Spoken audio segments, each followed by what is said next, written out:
Bom, pessoal, então essa aula de hoje aqui é oscilador harmônico quântico, né? Onde a gente vai fazer o método da DO, tá bom? Então, o nosso potencial de oscilador, do tipo oscilador, é do tipo K x2 sobre 2, tá bom? Que você pode também escrever como sendo m ômega 2 x2 sobre 2, tá certo? Então, a equação de Schrödinger, né? Vendo ela do ponto de vista de equação diferencial, né, você tem basicamente o operador energia cinética, bom, mais o operador potencial, certo? Uma função de onda aqui, psi, igual a psi. No caso, a gente está procurando as soluções estacionárias, né, que tem a energia constante, no caso aqui, independente do tempo. Certo? Então, energia cinética é o quê? Menos H cortado ao quadrado, 2m d2 dx2 psi, mais o nosso potencial aqui, que é m ômega 2 x2 sobre 2, psi também, isso é igual a psi de x. Tá bom?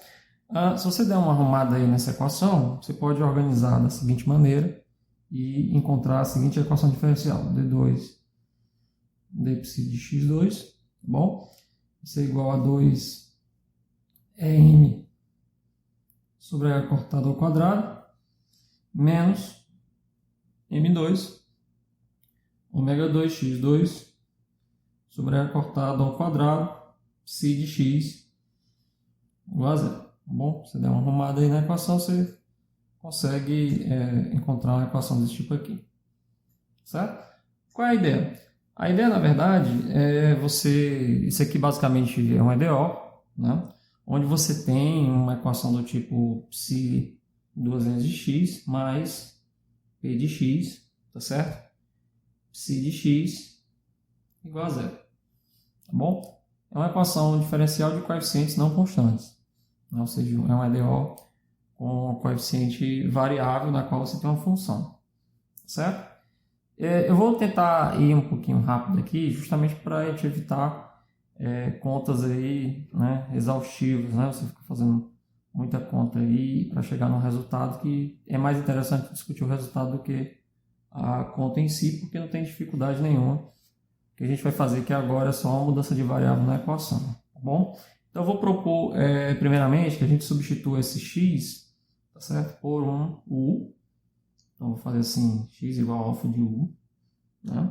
E vou propor que a minha energia também é um número vezes lambda, né? Por que eu estou fazendo isso? Porque eu quero deixar agora, né, que u e epsilon, eu quero deixar isso aqui como par adimensional. Tá bom? Então, eu quero encontrar quem é alfa e lambda, de tal forma que deixe aí posição e energia de forma adimensional, tá bom? Então, o que acontece? Quando você subtrair aí nas derivadas, né, aplicar aqui regra da cadeia, ddx, né, du dx, ddu, né, por aí vai, vou dar aqui também o x ao quadrado, você vai chegar na conclusão de que para isso aqui ficar adimensional, tá bom? O seu psi de u, psi' de u, né, mais um epsilon menos u ao quadrado, psi de u, igual a zero. Onde, tá bom? O que você fez para transformar isso aqui, deixar adimensional, foi levar o alfa e ser raiz de h cortado sobre m ômega, tá bom? E o lambda como sendo h cortado sobre 2, né? H cortado ômega sobre 2. O que é interessante que isso aqui, né, tem unidade, obviamente, de comprimento, né? Isso aqui tem unidade de metro, certo? Isso aqui tem unidade de eletronvolt, né, ou joule, conforme você queira, né? É justamente aqui a chamada energia do ponto zero do oscilador. É só uma forma de reescalonar a equação diferencial e deixar ela de uma forma mais matemática. É como eu falei aqui já com vocês, né? Esse método de EDO, né? Ele tem, digamos, pouca física a se discutir, porque o que você quer, na verdade, é resolver uma EDO. E o que você usa para resolver a EDO são argumentos puramente matemáticos. Né? Assim, não tem nenhum significado físico, a não ser a gente vai escolher, né, algumas soluções que têm sentido do ponto de vista físico, né, que a gente vai dispensar, por exemplo, soluções que divergem, certo? Então, soluções que divergem, em geral, a gente dispensa. Não? Então, vamos primeiro analisar o comportamento aí no infinito. Né? Essa equação aqui você pode ainda ajeitar um pouquinho e deixar assim, eu dizer que se duas linhas de U é igual a U menos E psi de U, tá bom? Deixar assim. E vamos analisar o que acontece no infinito, ou seja, para x se aproximando de mais ou menos 1, mais ou menos infinito, né? O U também vai para mais ou menos infinito, certo? Então, no momento em que o U vai para mais ou menos infinito, U ao quadrado menos epsilon, né, se torna aí aproximadamente U ao quadrado, é uma função que domina. Né? Essa função aqui que está sendo multiplicada pela equação, ela vai dominar na medida que você tiver no mais ou menos infinito. E por que eu estou querendo saber disso daí? Porque o que eu estou querendo encontrar, né, você tem, por exemplo, aqui, vamos desenhar aqui o parábola do oscilador. Né? Então, você tem basicamente o seu oscilador harmônico aqui, o potencial. Né? Isso aqui é o V de x, tá bom? Isso aqui é o x, certo? Então, a gente está com uma determinada energia, e eu quero saber o comportamento da função, né? No limite que o x vai para menos infinito e vai para mais infinito. É lógico que nesses limites aí, perceba que o potencial ele vai muito maior do que o valor de energia, tá bom? Então, em princípio, a função de onda, né, você quer soluções de função de onda que venham a convergir, certo? Então, a nossa função de onda, não importa o que acontece com ela no meio do caminho aqui, mas o psi, nessa situação, e aqui também, né, eles têm que convergir, tá bom? Convergir a zero, porque senão você não consegue normalizar a função de onda, mesmo que aqui ela apresente vários outros comportamentos. Né? Eu posso oscilar aqui, possa ter um comportamento aí, digamos, gaussiano ou senoidal, não importa. Não importa o que aconteça aqui no meio. Né? Pelo menos nesse limite aqui de mais ou menos infinito, eu quero que a solução venha a convergir. Tá bom? Então, nesse limite, para x mais ou menos infinito, tá bom? Que corresponde também ao mais ou menos infinito, a gente tem que resolver, na verdade, a equação diferencial psi duas linhas de U, né, que é U, desculpa, certo? Igual a U ao quadrado psi de U. Tá certo? Tudo bem? Para resolver essa equação aí, a gente faz uma mudança de variável, de novo. Né? A gente vai propor que U ao quadrado é igual a beta y. E aí eu quero que vocês testem isso daí, né? Acompanhem direitinho essa solução, para que a gente possa, de certa forma, ganhar tempo e eu possa poder avançar aqui normalmente. Se você fizer essa mudança de variável aí, o que acontece? Você vai ganhar uma equação, tá bom? Que é do tipo assim, y, duas linhas, tá certo? De psi, duas linhas de y, tá bom? Vezes 4y, mais duas vezes psi', certo? Igual a beta ao quadrado y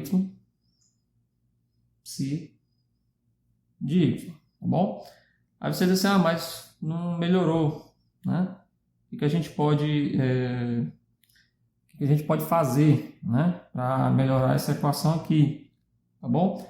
Tem um pequeno detalhe nessa equação, que é o seguinte: se eu quero que a solução venha a convergir no infinito, certo? Se eu quero soluções que venham a convergir no infinito, tá bom? A função né, o comportamento de derivada dela, né, ela deve, em algum momento aí, certo? A gente deve ter o quê? Deve ter soluções, né, que a sua derivada vá a zero. Né? Então, para um comportamento aí assintótico do psi, né, é de se esperar que esse termo aqui ele venha a contribuir muito pouco para a equação diferencial. Por quê?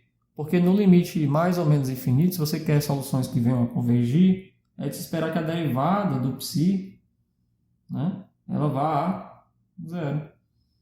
Tá bom?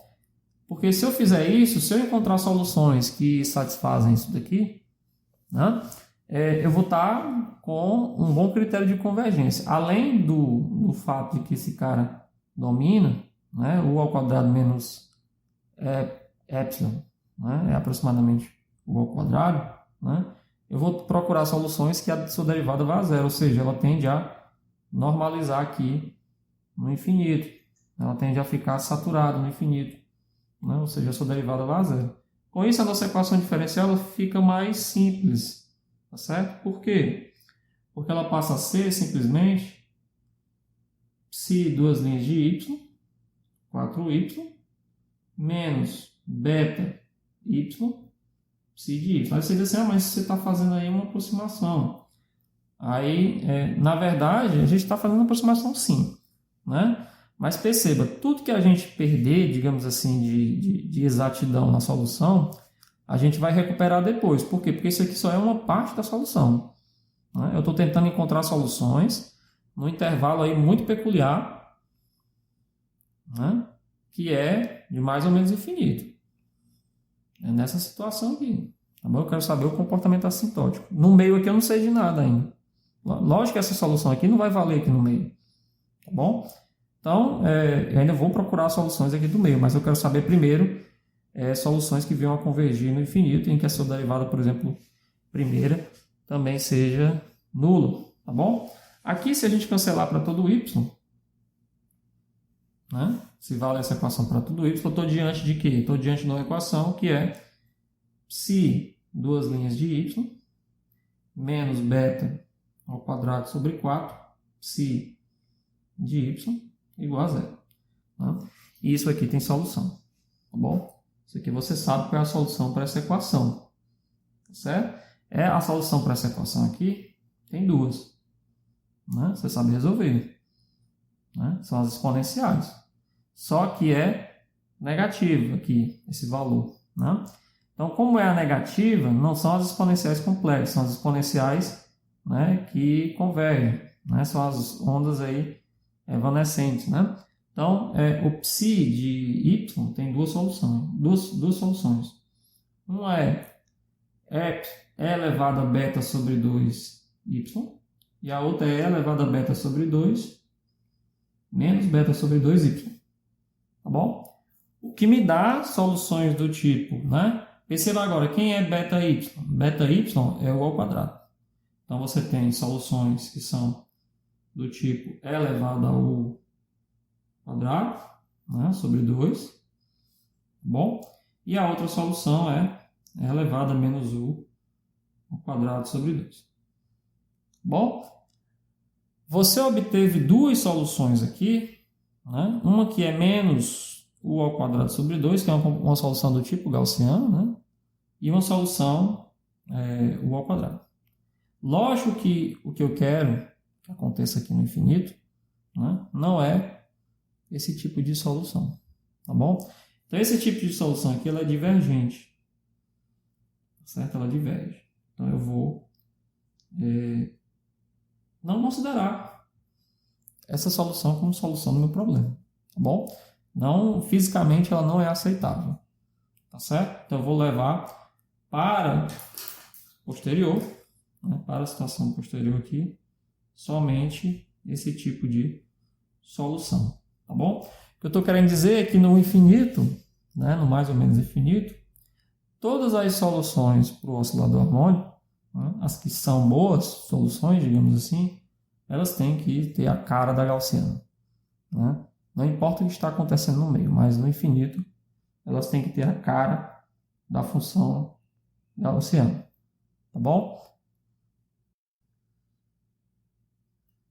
Então, eu pego a minha equação original do oscilador harmônico, né, que era psi duas linhas de U mais U ao quadrado menos epsilon psi de U igual a zero, né, que era a equação que de fato eu tenho que resolver, né? Aqui, a partir daqui eu já tinha feito uma aproximação, mas agora eu proponho que o nosso psi de U, né, ele é aquele meu comportamento, né, assintótico, U ao quadrado sobre 2, certo?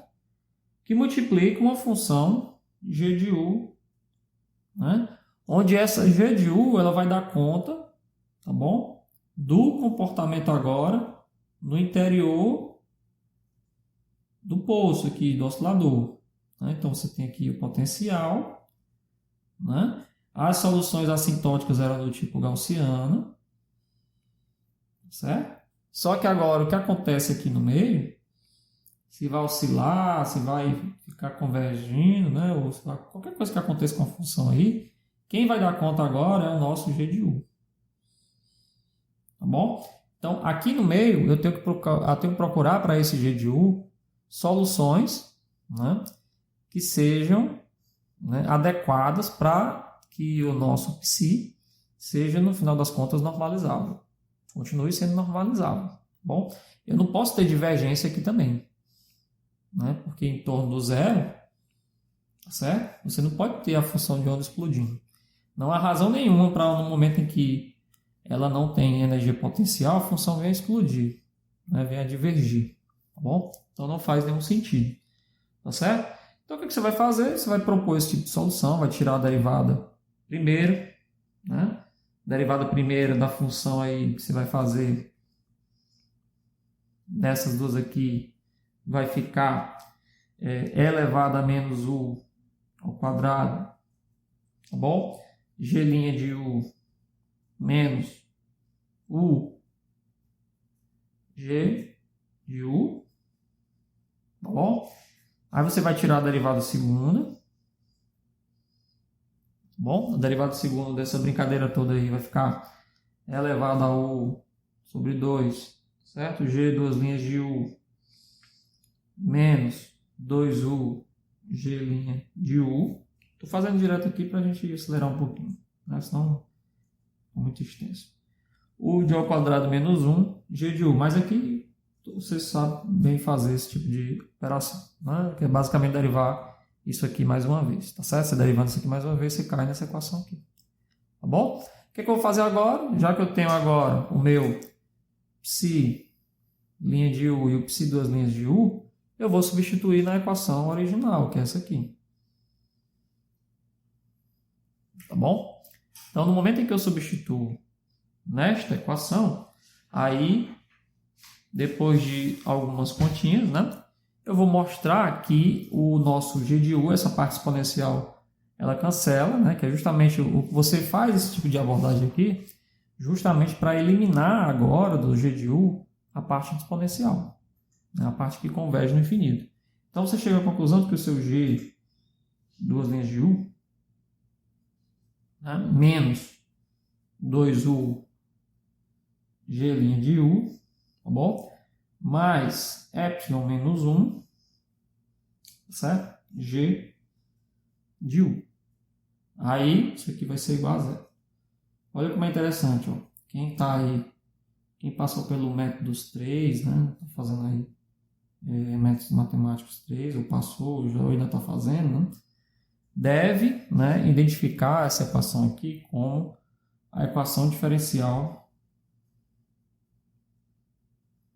de Hermite. Bom, equação diferencial de Hermite. Você estuda várias equações, né? De Legendre, a de Bessel, né? A de Poisson, né? Só equações, no caso, EDO, que você, das mais importantes na física, né? Legendre, Bessel, a de Hermite, né? No caso, Laguerre também, enfim, uma série de outras EDOs aí que você estuda lá em métodos 3, né? E essa daqui em específico, tá bom? Ela tem uma solução até de certa forma simples, né? Você vai propor para resolver esse tipo de equação. Em geral, você propõe sempre uma solução do tipo Frobenius, né? Mas para essa daí não é necessário propor para Frobenius, né? Você pode propor uma solução em série convencional, né? Uma solução polinomial, por exemplo, né? Você pode propor que o G de U, tá bom? É uma somatória de n, Cn, U elevado a n. Né? Uma solução aqui em série, tá bom? Polinomial. De Hermite é, de certa forma, até mais simples. Né? Quando você fizer isso daí, você tira o G de linha, G', né? Vai ser basicamente Cn, n, un menos 1, e o G, duas linhas, vai ser uma somatória, né? De Cn, n, n menos 1, u, n menos 2, certo? E aí joga de novo também isso aqui na equação, né? E no final das contas, você vai ficar com a seguinte brincadeira, né? Você vai ficar com... O que você vai procurar agora aqui é quem são esses coeficientes Cn, né? Após aqui algumas manipulações aqui algébricas, né?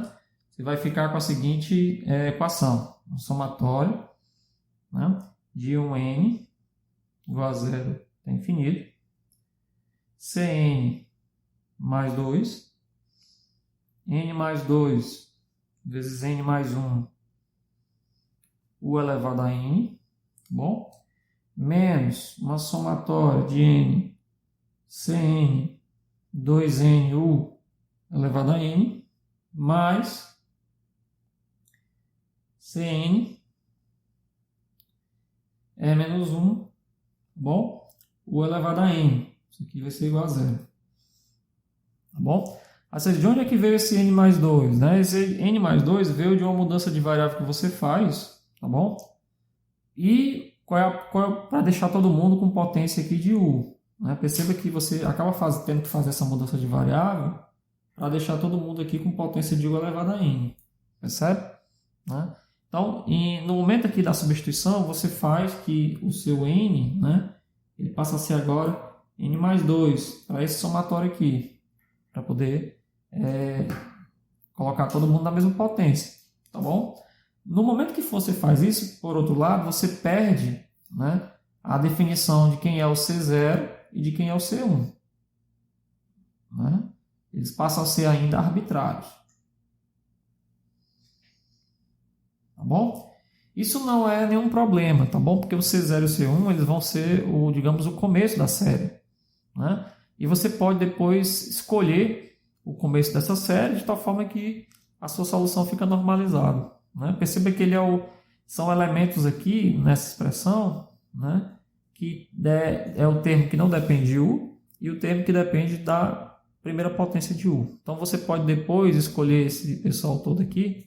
Né? A gente vai ver que vai ser necessário, né, defini-la agora. Né? Você pode escolher esse rapaz aqui justamente depois para normalizar os polinômios aí que você vai encontrar. Tá bom? Então, nesse sentido, se você igualar aí as potências, você vai ficar com a seguinte relação de recorrência. Cn mais 2, tá bom?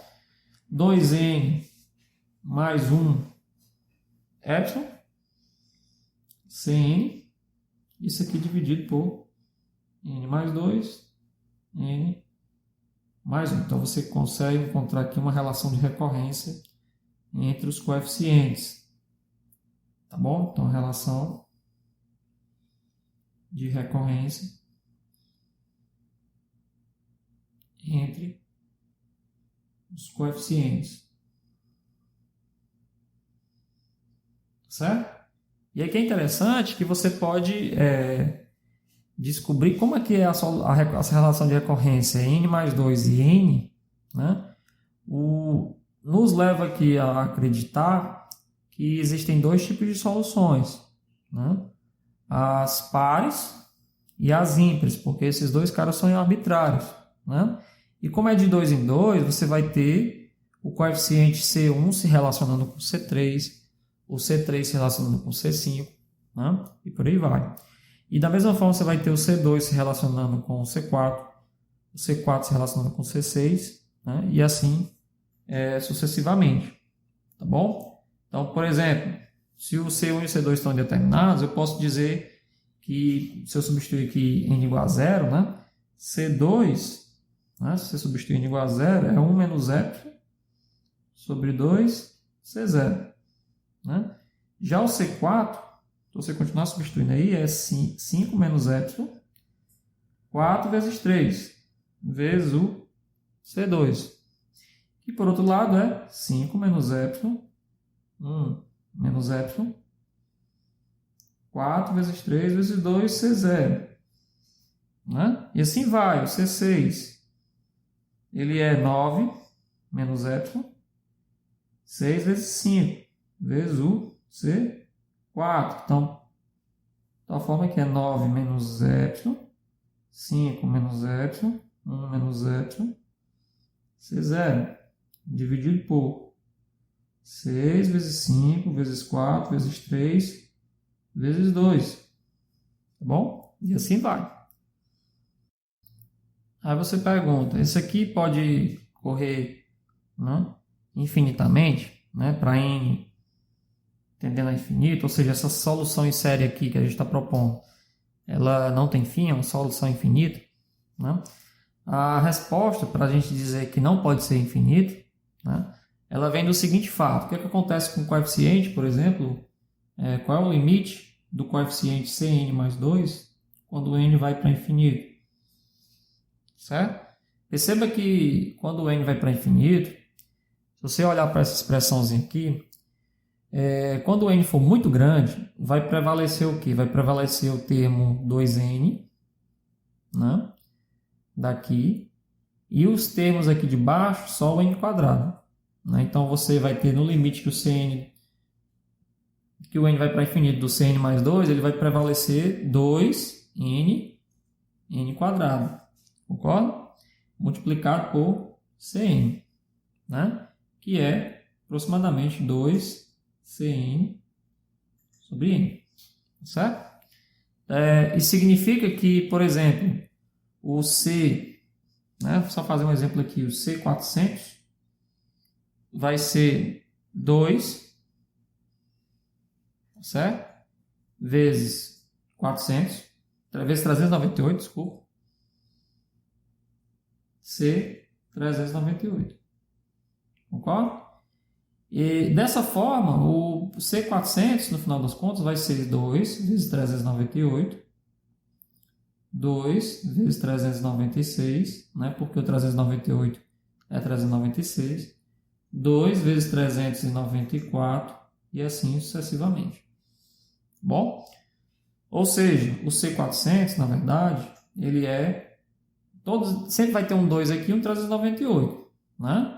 Então, ele vai ser 1 sobre 199, 1 sobre 198, 1 sobre 197 e assim sucessivamente. Ou seja, isso aqui é aproximadamente 1 sobre 200 fatorial. Né? Então, o nosso Cn, no limite em que o n vai para infinito, ele é aproximadamente 1 sobre n sobre 2 fatorial. Né? É um comportamento aqui assintótico do coeficiente. Né? E por que eu estou fazendo isso daqui? Porque eu quero saber se essa solução aqui deve ir para infinito ou não. Se a solução em série, né, uma boa solução em série aqui, né, porque perceba que eu fiz essa proposta aqui, né, propus isso aqui, mas os coeficientes aqui estão indeterminados. Eu tenho uma relação de recorrência, né? Mas eu não sei nada ainda se essa solução deve ser finita ou infinita. A grande pergunta aqui é saber se eu vou truncar ou não a série, né? Se eu vou produzir polinômios truncando a série, ou se eu vou manter a série até o infinito, né? E manter dessa forma, né? Essas funções aí como sendo convergentes, né? Mas definidas no infinito, com n em infinitos termos, tá bom? É isso a grande questão. Então, vamos ver aqui. Então, ó, quando os Cn né? O fato de eu ter encontrado que o Cn, né, para grandes valores de n é 1 sobre n sobre 2 fatorial, vai fazer com que o limite, né, do meu g de u, né, quando u vai para infinito, tá certo? Ele vai ser uma somatória da série, né, em n, de 1 sobre n sobre 2 fatorial, u elevado a n. Por que eu vou propor que os meus coeficientes são esse aqui? Porque na medida que o g vai para infinito, o u vai para infinito, a função g só vai importar os coeficientes dos termos de maior ordem. Eu não vou importar agora com o n pequeno, n igual a 0, n igual a 1, n igual a 2, porque o que contribui mesmo são esses termos aqui elevado a n grande, né? Se eu estou indo para infinito. Isso aqui, certo? Se você fizer uma mudança de variável aqui de n sobre 2 para um n', né? É uma somatória em n', tá bom? De 1 sobre n' fatorial, u elevado a 2n'. Ora, mas isso aqui que você está vendo é a definição de quê? Da exponencial. Isso aqui é uma exponencial, tá certo? Quadrada. U elevado a 2. Concorda? Né? E perceba que e elevado a x, né, é uma somatória de 1 sobre n fatorial, tá bom? U elevado a x. U elevado a n, desculpa. Né? Que é a mesma nossa série de x, né? A somatória da elevado a x, né, é uma somatória em n, 1 sobre n fatorial, x elevado a n. Né? Então, como eu tenho 2 aqui, eu estou dizendo que o limite dessa função g, quando u tende para infinito, certo? É aproximadamente elevado a u quadrado. U ao quadrado, né? Aqui, desculpa, que é u ao quadrado. Esse puxa aqui. Não? É u ao quadrado. Certo? E aqui é um problema. Não? É um problema. Por quê?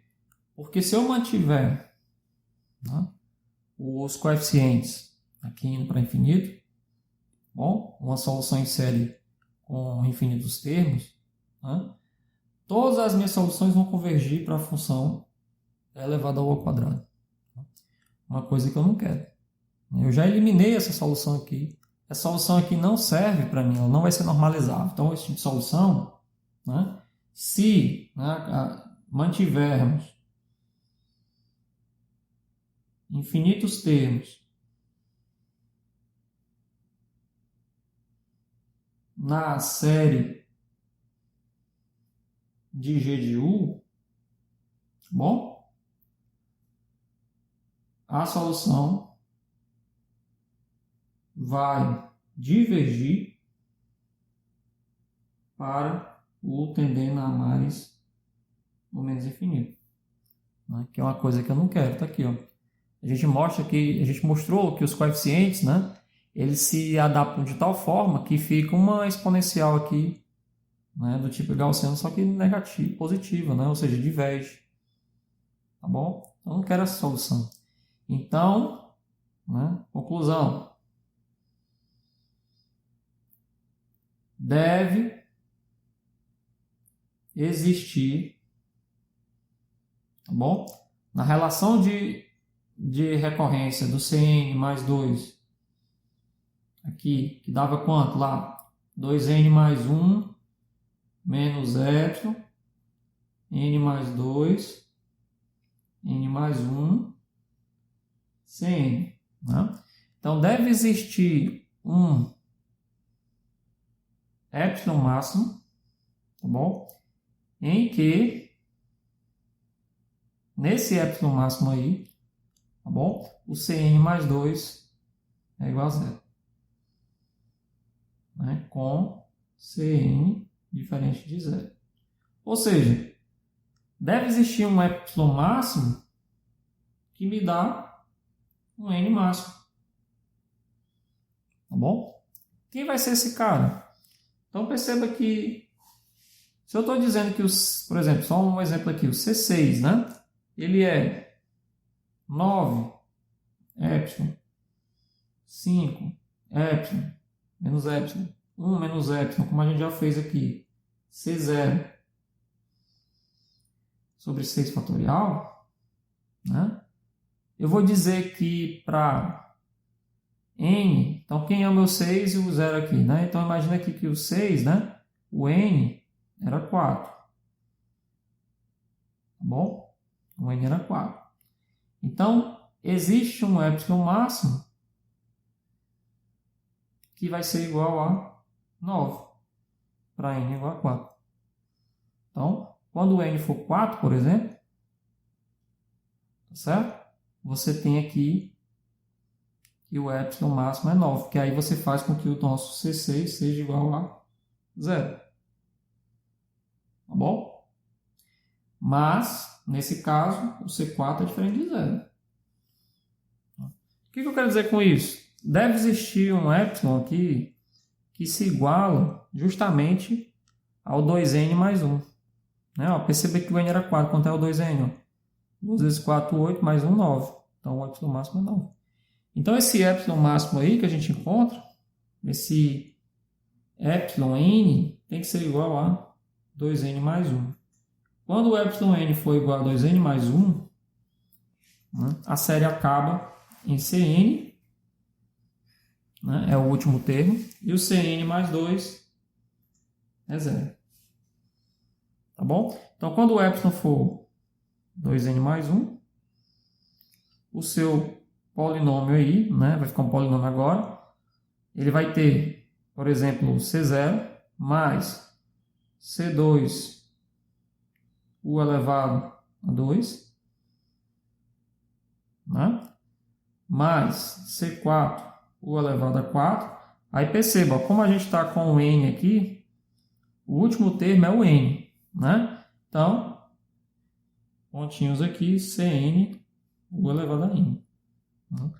Se o n for 4, como a gente está vendo aqui, o polinômio ele vai só até o quarto grau. O C4 é diferente de 0, como a gente viu aqui. O C6 já é 0. Bom? Então, no caso, eu tenho como solução um polinômio espaçado aqui por de 2 em 2. Né? Ou você pode ter também os ímpares. Ó. C mais 1, C mais 3. Bom? C5, u elevado a 5. Tarará, até n. Também. Né? Onde o n é 2n mais 1. Tá bom? Você vai ter dois tipos de polinômio. Um ímpar e o outro par. E nos dois casos, o epsilon é 2n mais 1. Mas quem era epsilon? Né? Aí você volta aí às equações anteriores, a gente tinha descoberto o quê?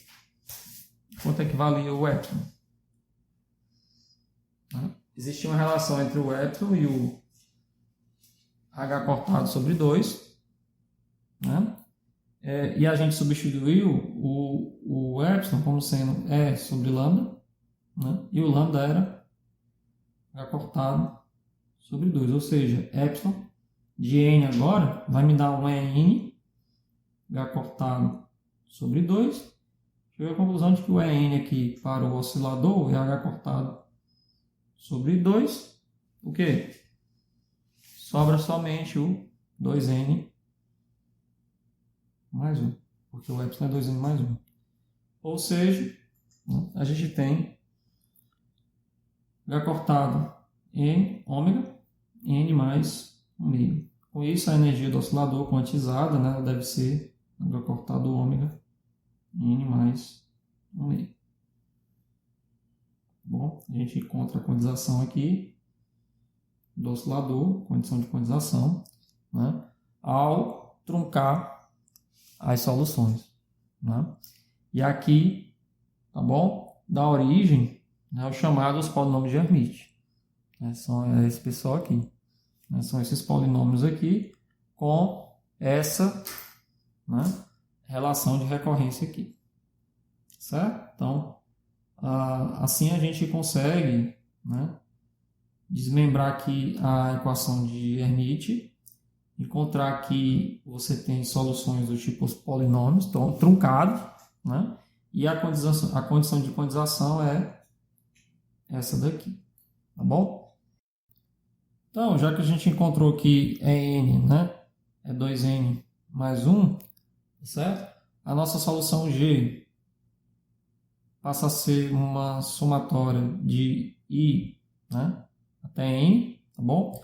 De ci u elevado a i, né? Isso aqui vai até n, com a relação de recorrência ci mais 2 igual a 2i mais 1 epsilon, tá bom? I mais 2 i mais 1, né? Ci, relação entre os coeficientes, tá bom? Que mais? A equação de Hermite, que ela era G, duas linhas de U, menos 2U, G' de U, né? Mais epsilon menos 1, G de U, passa a ser agora o seguinte, eu passo a chamar isso aqui de um H de N, duas linhas de U, certo? Menos 2U, H, linha de N de U, né? Mais, como é epsilon menos 1 aqui, vai ficar 2N, H de N de U. Inclusive essa aqui é uma forma que você conhece mais, é mais familiar, né? Ela é menos 2U, H', mais 2N, H de N de U, né? Aí depois você pode, né, normalizar os polinômios, né, de tal forma que você normaliza a função de onda, por exemplo, psi de n, né, de u, tá bom? Ele vai ser proporcional a esse h n de u vezes a exponencial, tá bom? Você pode normalizar, né? Você pode fazer normalização depois, fazer a ortogonalização deles, né? De tal forma que o psi de n, né? Psi de m x dx d igual a zero, né? Você pode encontrar quem é esse coeficiente que coloca aqui, né? Então, fica basicamente resolvido o problema, né? Que você tem basicamente a solução do oscilador, né? Via EDO, você mostra que é uma gaussiana, né? Multiplicado por um polinômio de Hermite, né? Esse aqui é um polinômio de Hermite, né? A gente não vai usar explicitamente essas funções, mas saiba que são os polinômios de Hermite vezes uma gaussiana. Tá bom?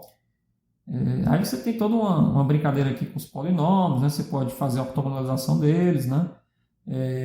Fazer a normalização também, né? Você pode encontrar outras relações de recorrência, né? Aí um exercício aí de métodos 3 que não tem muito mais a ver com a mecânica quântica. Mas só para ilustrar aqui, por exemplo, o H0, que é o polinômio de Hermite primeiro, né? Ele é normalizado para ser 1, tá bom? O 2, ele é normalizado para ser 4U menos 2 e assim sucessivamente. Aí os ímpares, né? São os polinômios ímpares. Por exemplo, o H1 de U, que é a função linear, ele é 2U. O H3, né? Ele é 8U ao cubo menos 12U. E assim sucessivamente.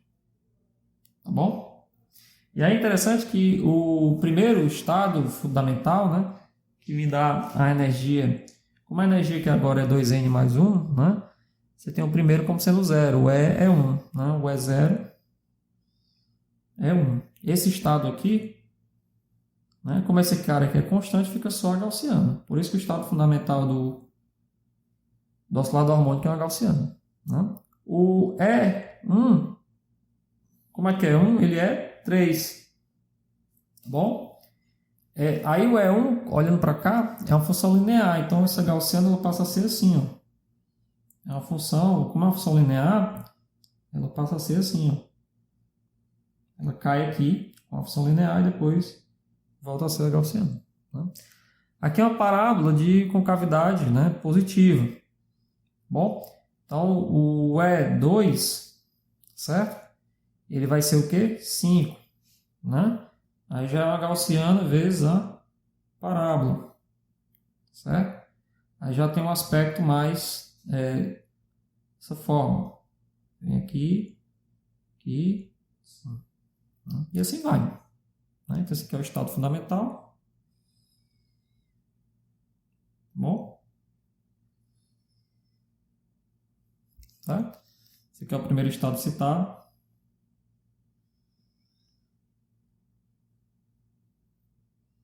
Esse aqui é o segundo estado citado. E aí você sobe aí os níveis de energia conforme você vai mudando aí o valor do epsilon, né? Conforme vai mudando o valor da energia. E o polinômio aí vai aumentando de ordem, né? Quando você multiplicar com a gaussiana vai ficar umas curvinhas dessa forma, tá bom? Tudo bem, pessoal? Então, é isso aí.